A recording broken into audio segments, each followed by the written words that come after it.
All right, here we are, Rock News Weekly, day 4. We've survived 4 days, and we're here with some New York legends. Prong, we got Dean and Tommy here, kicking off the day today.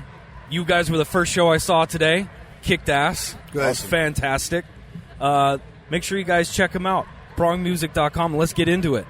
Last year I caught you with Marky Ramone. Oh, right. Yeah. Doing all the guitar. Yeah. Punk rocking it. That was really cool.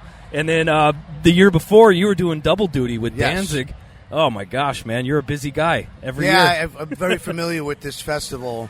I like that other little side stage that Marky did last year. Yeah. And then Prong did that one the other one time. But this was cool, too. It's just that with the sun, no one wanted to go in the sun. Did I know. you see that? Like melting on the stage, right? Like vampires. It's like, come in. He was like, come on, move over. And they're like, no. I was like, walk into the light. And no one was. No one listens to me. Yeah, so you've been to Aftershock multiple times. What is it about Aftershock that kind of keeps you coming back? You like It's it the here? the only festival they ask us to do. So it's like, we can't get on any other ones. Sure. We have to beg. Yeah, right. Come So, on. Hopefully. Tommy tries to be the Rodney Dangerfield of Okay, rock and sure, roll. sure. No, but it's true. I mean, No respect. more festivals ask us to play, we'll play them in America. It's the only one. We love you guys, man. Well, hey, I'm glad we got Prong as our private festival attendee here at Aftershock Festival. We love you guys. All right, 40th anniversary. Holy moly, man. Is it? Yeah, well, I looked it up. Next year would be. Yeah, in 2026 coming up. It went by very fast. I know, right? It's the blink of an eye. Pretty awesome. Well, what inspires you 40 years later, man, to be doing the Prong thing? Because I could still do it. Yeah. Like if I felt I couldn't do it, it's like it would be retirement. But I think I can do it, and that's why. Right? And he still has a lot of energy too, man. Yeah. Like every day we're trying to keep up with him. Yeah, it's unreal. You were killing it, like with the Marky Ramone. I was like, man, you look like just one of the Ramones up there, just banging your head, full energy, man. Yeah, I'm kind of pissed off that he didn't ask me back to the gig. I really enjoyed it, and it was a lot of work. Yeah. Because they gave me a week to learn 40 songs. Holy moly. And I said, I can do it. And I dropped the kids off to daycare, went right downstairs in the basement, and just crammed watching Johnny Ramone videos, just learning the songs. My chops went up like 100% from that, because they're hard to play. They play are correctly, right? Because he had this other guy that didn't get a visa, and like I was listening, gave me a live thing. I'm like, this guy's playing everything fucking wrong, man. It's like I wanted to nail it, but Marky doesn't know, man. He was just sort of like, oh, whatever, Like, I could have probably cheated and not done all downstrokes, and he wouldn't have even known. But I wanted it for my own self, and no one cared, really. I'm glad you appreciated it. I loved it, man. I'm pissed off that they never. I've been busy. I probably wouldn't have been able to do it anyhow, but I enjoyed doing that gig. Well, he's a perfectionist. So, like, I've been in this band for a few years now, and every time they pull out a new song, he knows everything about every song. It doesn't matter if it's a cover song or if they're going to jam Black Sabbath. If you hit one wrong note, he knows it all. He knows if you don't downstroke. He knows if you're not upstroking right. He knows it all, man. He's got a hell of an ear. I know. Really does it go back to you did sound for CBGB, right? Yeah. You were the sound guy. Yeah, from 86 to 90. And I started off, I was in a couple of bands, and then I was like, fuck, these bands aren't going anywhere. So I went to audio school, and then I got a job at CB's. And I was starting out on the hardcore matinees, and then doing the audition nights. Yeah. And that was great because, like, doing audition nights, none of the bands playing knew that I was judging the bands. So these guys would come in with an attitude. Yeah, be a real jerk to the sound guy. Your band was great, but you're a fucking jack off, so you suck. So so many people have hated me because I was like, I failed them. Like Hilly would come in. It's no wonder he's from New York, right? Yeah, that's great. Hilly would come in and go like, how was that band? I go, they sucked. They go, they're not playing here then. I go, the guy's an asshole. I go, fine, we're not booking them. What was one of the nicest, coolest bands you ever saw there that rolled through? They were like gentlemen, and they played a great set. None of them. Everyone was horrible. No, I think I didn't want to. Believe it or not, like one of the bands that I made really good friends with was Living Color, like Vernon. And but I didn't mix them. They had their own person. They had like a residency at CB's. They were playing there all the time. Those guys were really cool. That's about it, really, as far as bands that I like the hardcore bands were very difficult to deal with because they were a bunch of snotty kids and like they were just antagonistic and like I made good friends with Sheer Terror and eventually produced a couple of their records. So like Sheer Terror is one of my favorite bands. So.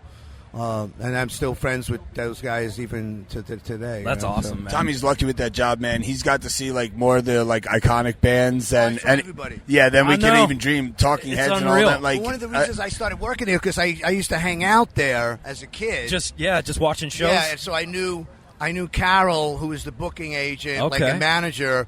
I knew her for a really long time. So like when I finished audio school, I didn't even finish. They were like, I need to do an internship, and I'm like, you're hired. Go ahead. Like I just walked in. What a dream. Yeah, it was cool. But I paid my dues. I used to go there.